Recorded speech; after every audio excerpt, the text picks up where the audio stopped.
Sir नमस्कार। नमस्कार जी। Sir क्या नाम है आपका? सुकेश भाई राठौर। सर कहाँ से आए हैं आप? चांदोड़िया अहमदाबाद गुजरात से आया क्या करते हैं आप? हूँ।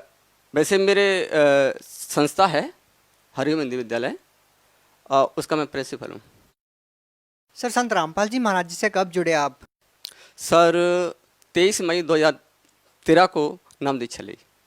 सर आप अहमदाबाद गुजरात में रहते हैं और आप एक प्रिंसिपल हैं, तो सर इतनी दूर संत रामपाल जी महाराज जी से कैसे जुड़े आप?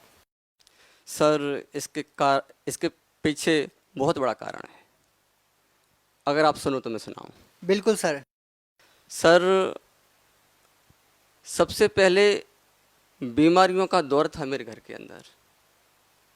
सर मैं आपसे क्या कहूँ, इतना दुखी था कि बच्चे घर में इतने बीमार होते थे, एक को हॉस्पिटल ले जाता था तो दूसरा तैयार मिलता था। 3-4 साल इतना परेशान होगा सर जी कि आपसे क्या बोलूं। उसके साथ साथ घर में भूत प्रेत का साया था। वक्तमती के ऊपर एक प्रेत आत्मा है, सबसे ज़्यादा परेशान करती थी। जैसे ही मैं ऑफिस से घर पे आता था तो रोज़ का लड़ाई झगड़ा, इससे भी मैं बहुत परेशान था। सर जी मैं खुद अपनी बीमारी के बारे में बताता हूँ।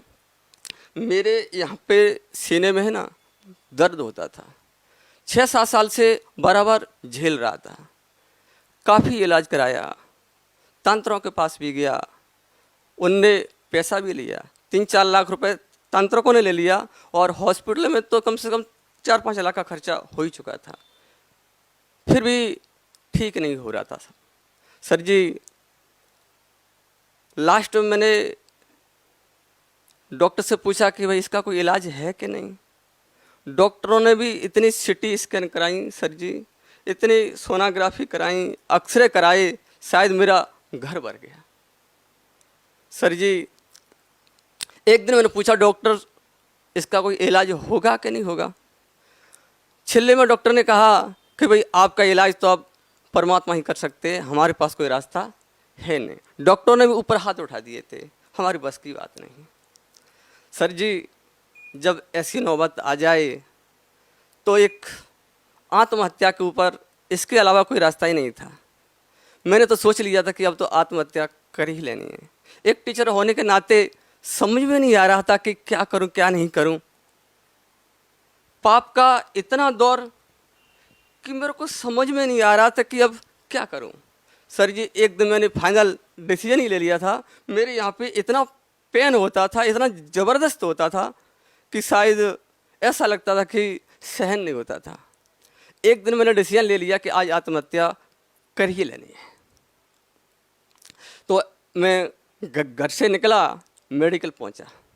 गेहूं की गोली आती है डालने वाली जहर की, वो ली और लेके बाहर निकल गया। शाम का समय था, 8 बज रहे थे, हाथों पे ले लिया। मैंने सोचा कि आज इसको खा के आत्महत्या कर लूँगा। फिर विचार आया कि फिर फिर वहाँ बैठे बैठे सोचा कि मरना तो है ही, एक बार खुदा की ओर नज़र डाल लेते हैं। मैंने अंतरात्मा से पुकारा, हे परमात्मा अगर तू इस धरती पे है तो आज आपके बच्चे की जान जा रही है, बचाना है तो बचा लो। उसी समय मन में प्रेरणा आती है कि मर तो रहा ही है, एक बार मम्मी पापा को फ़ोन तो कर ले। तो मैंने मम्मी पापा को उसी समय फ़ोन किया। पापा ने पूछा कैसा है, मैंने कहा कि सब अच्छा है, बस आपका बेटा आज ही मर जाएगा। क्या बात है कि मैंने बोला कि आज मैं आत्महत्या करके मर जाऊंगा।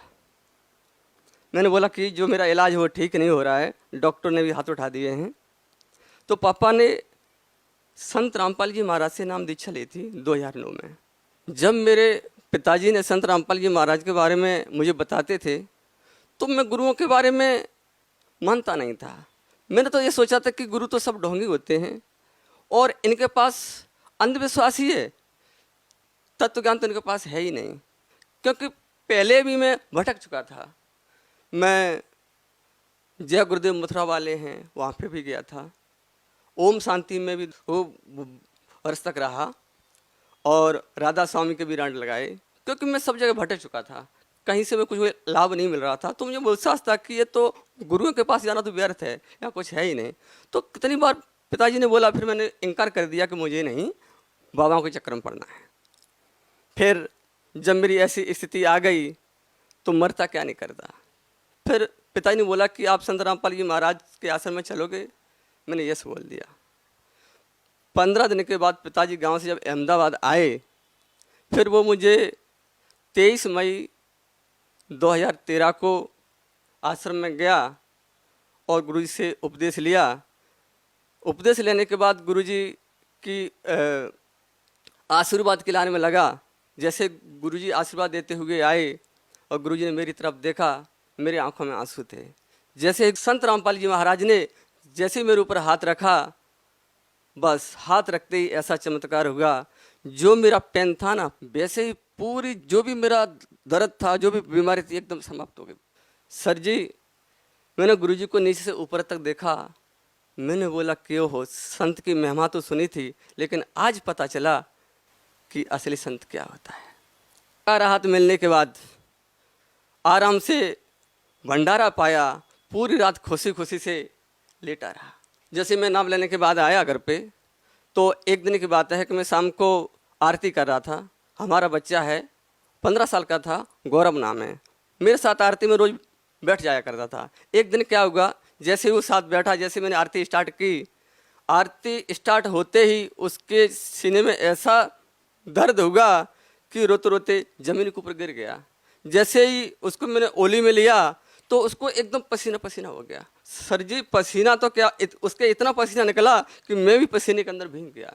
20 मिनट तक उसकी सांस चली गई थी सर जी, 20 मिनट तक सांस रही नहीं। मैंने उसको हाथ ये देखे, सब देखे, आंखें फटी रह गई थी, सब एकदम मतलब खत्म ही हो चुका था सर जी, खत्म हो गया था।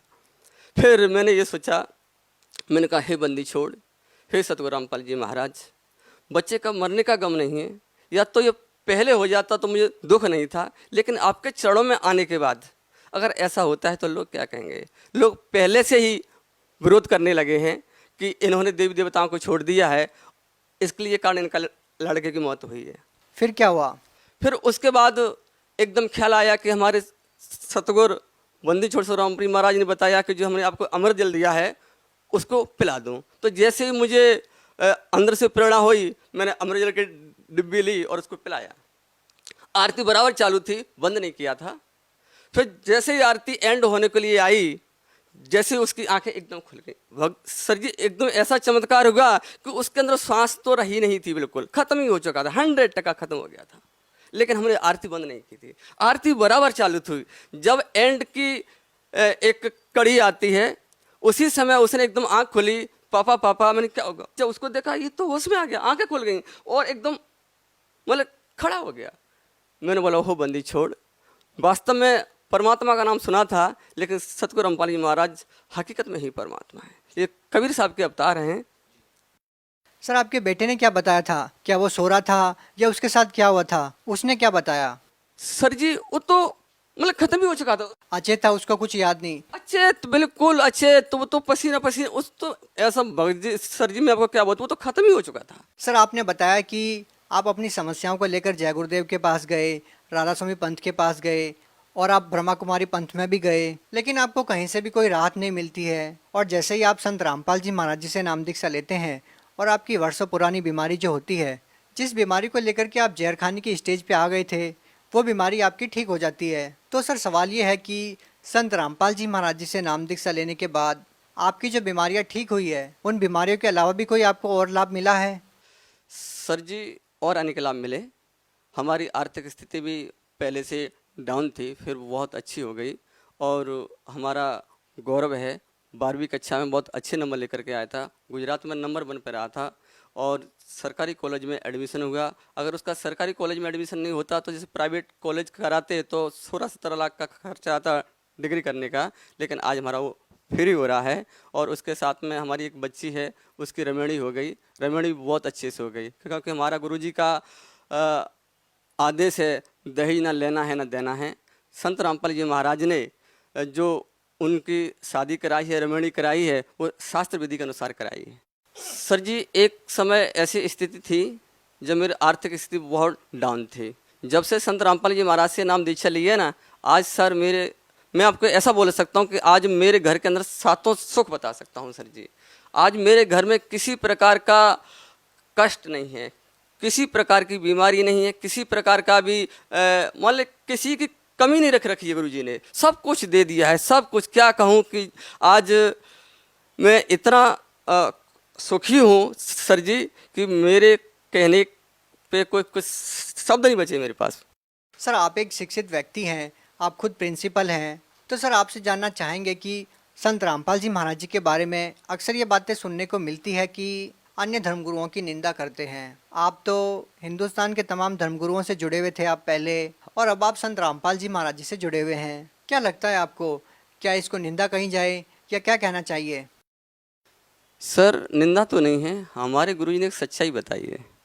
सच्चाई बताना कोई निंदा नहीं होती है।